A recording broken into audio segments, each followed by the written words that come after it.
Hey guys, welcome back to another episode of I Am I. My name continues to be Joshua Ansley when I relate to the world as this little mind-body complex, this little speck of stardust, right? Which is all that we really are.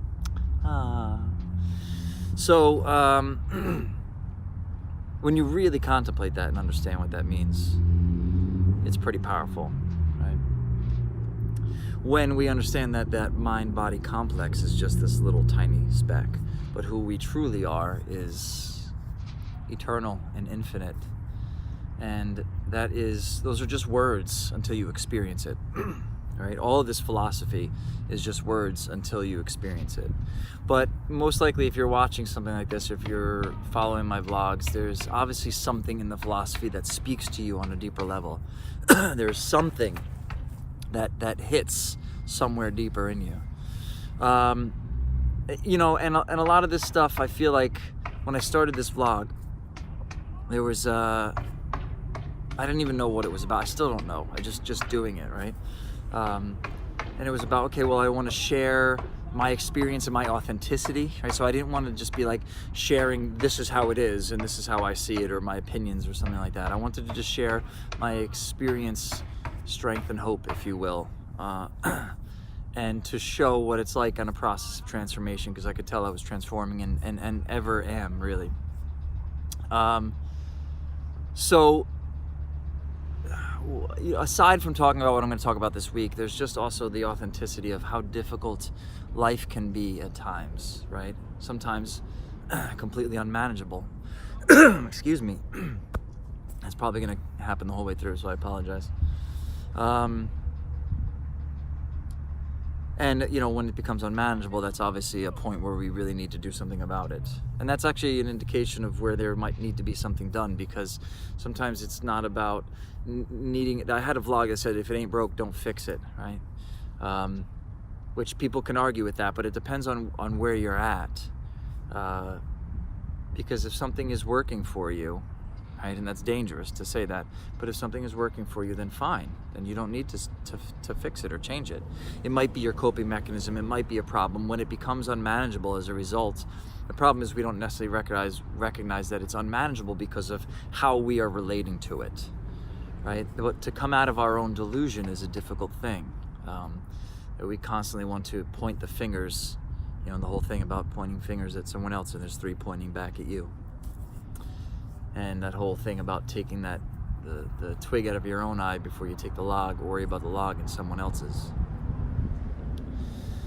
So that means a lot when you say changing how you relate to the world, and I've spoke about this recently. It's like, doesn't mean that we just tolerate abuse. It might mean how we change the way we relate to everything entirely. So the different action that is taken from that space, from a healed space of coming into one within ourselves.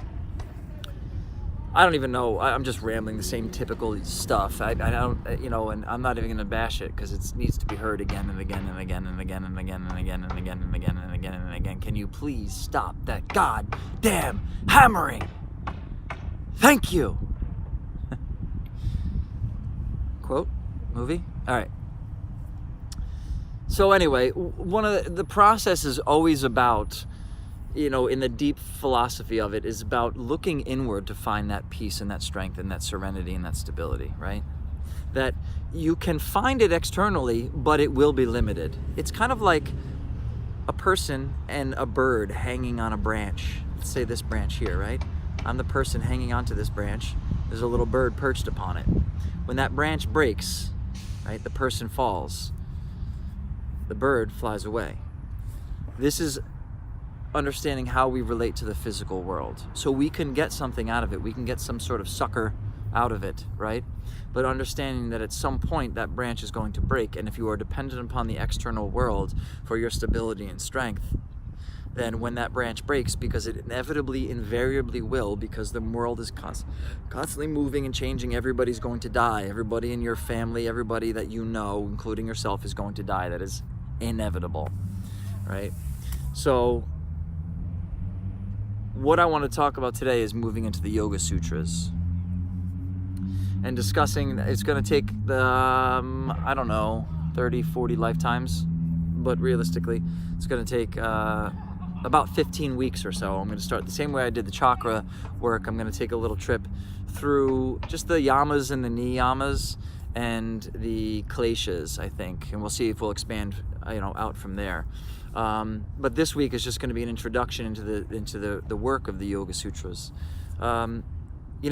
This is just another modality. I love studying the different modalities because there's something to being aware of the common threads. Pardon the pun, for those of you who get that pun. That's ridiculous. So sutra means thread, right? So let me tell you now, you'll get the joke. Fucking arrogant prick. What an arrogant prick! What a lovely arrogant prick, though. So sutra means thread, right? So when you start to see the common threads between all these different philosophies or something like that, and see the differences too, I like to see, okay, this one has that, this one has that, this one has that. That all makes sense. Now I feel like there's some validity in that because this person from this side of the world said that, and this person from the other side of the world in a completely different time said that. Sure, were they influenced, or was it, some part of the collective unconscious or something like that, or just the archetype of humanity, of the subconscious, and the journey of the hero's journey kind of thing, right? So getting into the Yoga Sutras, one thing that the Yoga Sutras definitely speaks about is moving inward, right? And that is kind of a common thread amongst a lot of philosophies, is how we're relating to the world, even in Christianity or something like that. It's looking at your issues, looking at the 7 deadly sins, which when we talk about sin in an Eastern perspective, it's kind of freeing because it's not so much something that you're doing wrong and are therefore punished. Now this may be the same kind of look, but it's going to be how we relate to it is changing it. So the Yoga Sutras can be very behaviorally based, seemingly, right? We start with the yamas and the niyamas, which is how we relate to the world and how we relate to ourselves and things we should and should not do. I don't like to use shoulds, but typically, traditionally, it's like things that you should or should not do. Or instead of the shoulds, it's understanding that if you do these things, they put your mind into a certain way of being in which it operates more effectively. So the idea of sin in the Christian ideology, or whatever, is that if you do something wrong, then there is this consequence.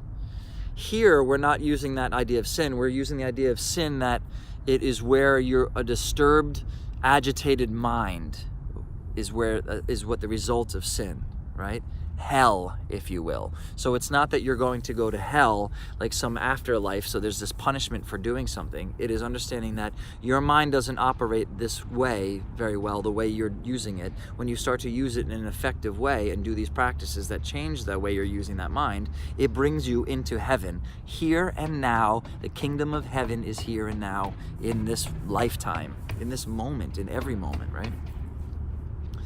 So that's a changing the way we relate to it. Instead of thinking of some sort of oppressive state of being, that it's a religious thing and which leads to oppression and saying you have to behave this way or else, right?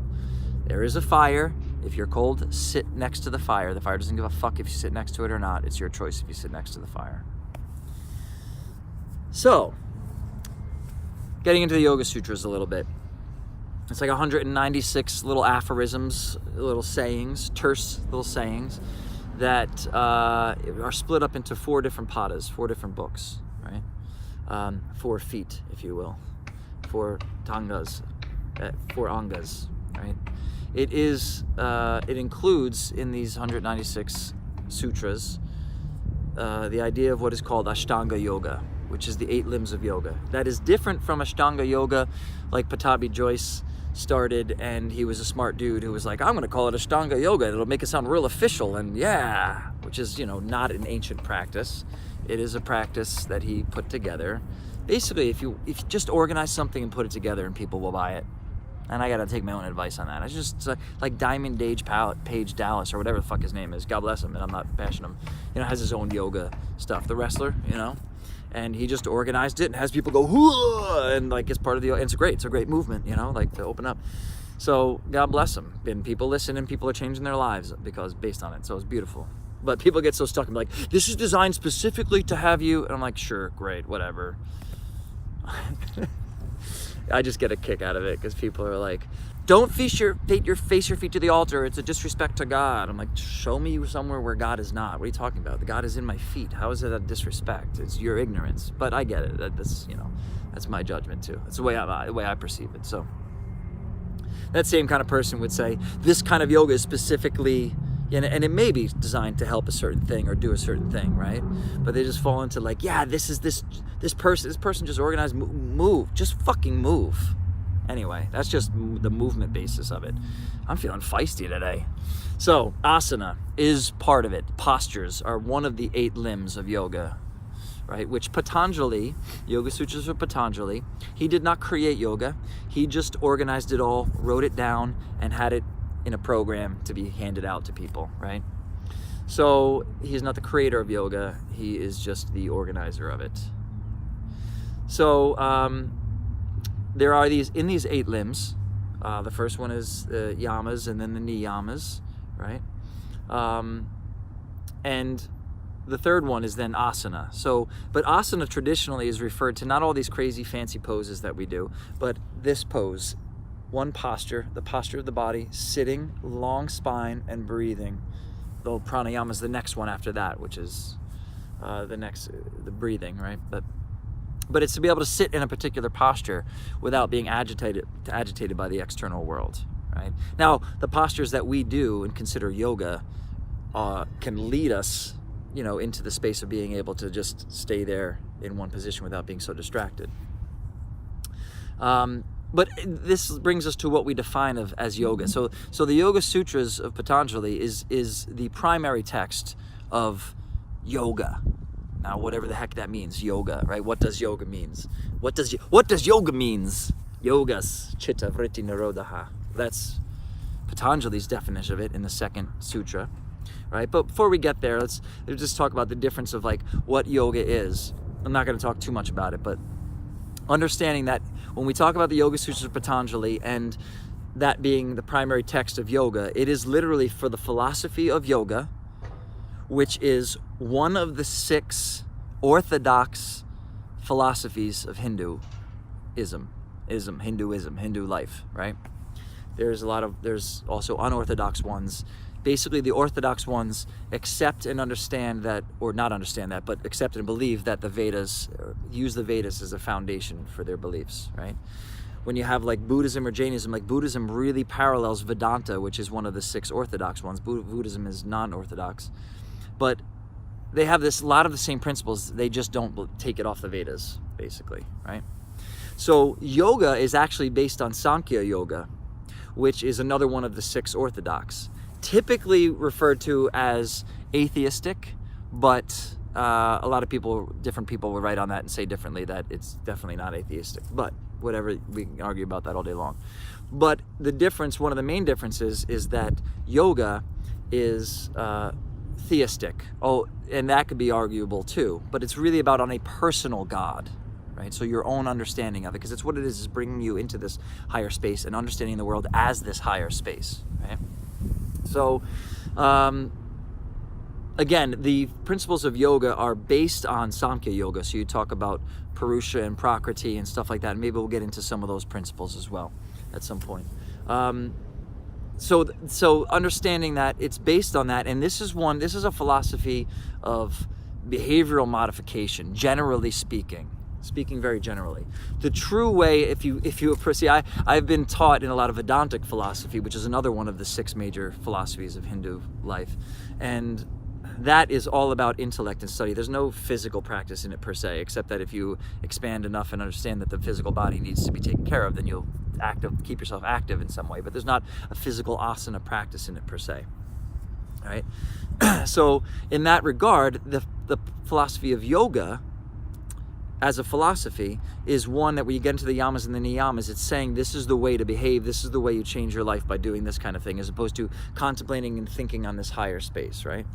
But when you move into it from a Vedantic perspective, looking at yoga, it's understanding that as much as you want to change these behavioral modifications, truly to be able to change really comes from within, and it comes from a higher space of how we're operating up here in some way and relating to the world, that we have to change the way we think in order to really change our lives. Now, but I understand you can work inward out and outward in, and I suggest both personally, right? Because they both have their benefits. It's very clear. You fucking do a little running, you release endorphins, that feels fucking good. Is that God? I don't fucking know. I'm not going to get into that here. Let me get back to the Yoga Sutras of Patanjali because it's 15 minutes already. So, and now, yoga. More yoga humor. Because that is actually the first Yoga Sutra. Atha Yoga Nushasanam, right? And now yoga is what that means. And that can be interpreted in a lot of different ways. So that can be interpreted, I think, and I enjoy all of them. That yoga is now. It's not in the past, it's not in the present. It's in your life right now. It is actively being present. It is actively being, right? With those paradoxes. Not being active, but actively being, right? So now yoga, right? It also refers to every sort of philosophy of some sort of moving into something higher generally has the dark night of the soul, has some sort of suffering that brings us into this point. So basically, it's saying now, meaning you have fought and struggled through suffering, and it has brought you to the door of yoga. And now we teach yoga, right? So that suffering, the world has matured you. Your interaction with the world hopefully has matured you enough. If it hasn't matured you, it's broken you down, and maybe you don't find yoga. But if it's broken you down and matured you enough to a space of where you're ready for change and ready for yoga. Now, are you done? Are you done? Now yoga. Boom, right? It's very much interesting. See, the Bhagavad Gita is another text of yoga, traditionally, not traditionally, but talking generally about using yogic texts, right? So you'd say, yeah, Bhagavad Gita is a text of yoga, not a text of the philosophy of yoga as in one of the 6 philosophies, right? But in the general understanding of yoga as in all the 6 philosophies, yes, you can approach the Bhagavad Gita is used greatly in Vedantic philosophy, and it's an amazing text. It is traditionally thought of as how to live a life, a spiritual life on the battlefield of life. That is actually the metaphor of the Bhagavad Gita, is Arjuna is in this battle. I'm not going to get too much into that. That's a whole nother one. But it's an incredible way to live your spiritual life while taking action in the world. Traditionally speaking, the Yoga Sutras is for a monastic style of life. So it is not for how to be on the battlefield of life, which I am definitely for being on the battlefield of life. I used to want to join a monastery like 20 years ago. I wish I'd found the Bhagavad Gita then, because I would have been like, holy shit, like this is how you live on the battlefield of life. Not being a recluse and, going off somewhere. But it's not to be thought of as being a recluse and going off somewhere as if you're running away from the world. That's why it's and now yoga. Even from a monastic perspective, the now yoga means the world has matured you to the point where you no longer are so dependent upon that stuff. It doesn't offer you anything, maybe, or generally through a tremendous amount of suffering, because you realize that if you relate to the world for your sense of stability and strength, you're going to suffer. And it's not until you come to that point, till you come down onto your knees. Now yoga. Atha Yoga Nushasanam, right? So we begin yoga, and that's where you retreat into a monastic understanding of the world no longer offers those things to you, so that you're only looking up to something higher. It's not even a sense of detachment that you have to, it's not a sense of suppression. If you're just trying to let go of these other things, like for instance, if you're in addiction, right? Like obviously you need to stop. You need to stop the drugs and alcohol. Get that fucking plug in the bottle. Stop that shit. And then you have to do the transformational work till eventually you no longer want that shit, right? Obviously, if you don't put the plug in the bottle, you'll never get to the transformational work. But if you could do the transformational work without the plug in the bottle, you would eventually not want that shit anyway. I've seen it because it's happened in my life before, right? But the transformational work needs to happen and be continuous in order to not go back to that crap. So now yoga is basically in a sense of when you're finally done with that worldly shit, And it's not usually a modern perspective that you can take traditionally, it's not that you can take the modern Yoga Sutras and take them into a modern perspective for us living in the world, right? This is for people that are living out in the forest, sages and saints doing that. But we're not, and it's a powerful yogic perspective, and it is powerful in our lives, so I'm going to share it with you. So that is the beginning. The second is Yogas Chitta Vritti Nirodha. Yogas Chitta Vritti Nirodha, which is yoga is the calming of the fluctuations of the mind. So now this is one perspective of what yoga is. We can define it as union, or we can define it as standing on your fucking head. I don't really care about either. I used to think like, that's not yoga and that's bullshit. Whatever you want to fucking think of as yoga is yoga. Do your thing. Put your ass up on Instagram and fucking do your thing, because it's awesome. It's hot and I love it. I love that ass. Love it, because I'm still in the world and I love a good ass. What can I say? But I don't look for it to complete me. I just enjoy it from a sense of detachment. I love that ass from a sense of detachment. Really, when we detach from these things, we can enjoy them so much more. When you have a sense of detachment with the world, it's when you can actually enjoy it more. Right? So this is into a space where you don't actually drop off the lower, but you pick up the higher. And if you pick up the higher, then lower naturally drops off. So just start picking up the higher. Higher being in this world of relativity, but really moving inward. And that's back again now to moving inward, right? So when the seer abides in its own true nature, that's when you're sitting, when you see something from that perspective of the divine nature of who you truly are, right?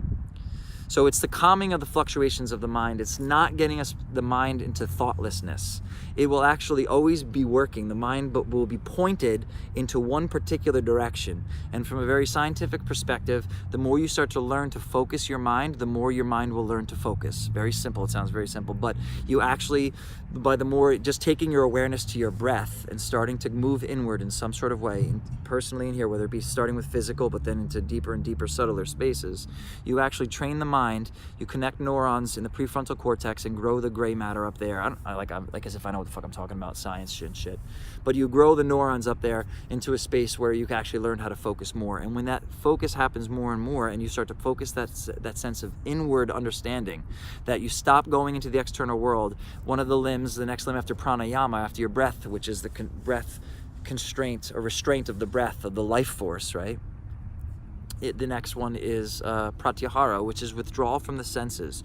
When we stop looking into the external world. Now, I'm going to say this. I'm just going to say this blanketly, and people will definitely disagree with this. This is just one mode of operating and how to do it, right? When I get into the yamas and the niyamas, which will be probably much shorter than this one, but when I get into that space, it's going to seem like this is really, compared to the other traditions, a behavioral tradition. This is ascetic tradition of, restraint and austerity and self-discipline and things like that, right? So, and that can be really powerful. For some people, it's too much, it's too oppressive and stuff like that. So you find what works for you, because I will tell you that working this way and putting the mind into a certain way and getting it out of that external world is beautiful. When you start to focus it inward, then you can find this divine space.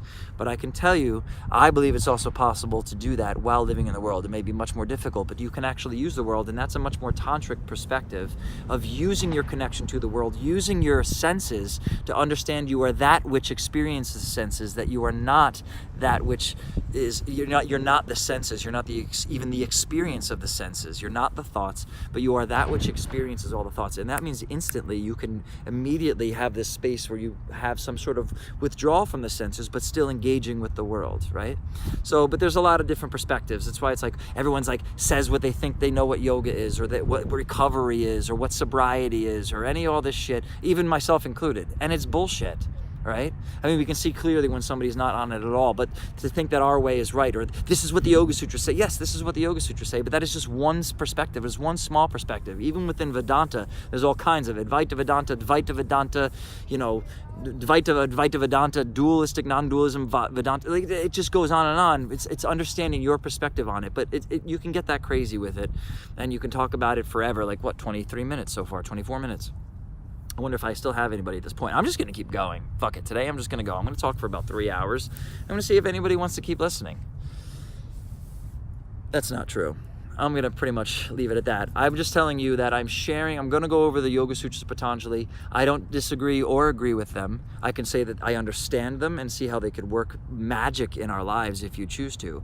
But if you think that this is the only way, you are sorely, sorely missing out on a much larger picture. That this is one of only 6 orthodox Hindu philosophies, let alone the subdivisions, and that's just Orthodox Hindu, and then let alone the rest of the world that has their understandings and beliefs and ways of being. And in the Bhagavad Gita, it does, or when is there, I'm going to find out what that. Well, I was going to say it is a quote from the Bhagavad Gita that, all ways come to me, and it's same thing in the Bible. But I couldn't remember if there was something in the sutras. Well, so as Eddie Izzard says, I like to leave with a sort of, in Lakesha Lakin, I am you, you are me. Namaste.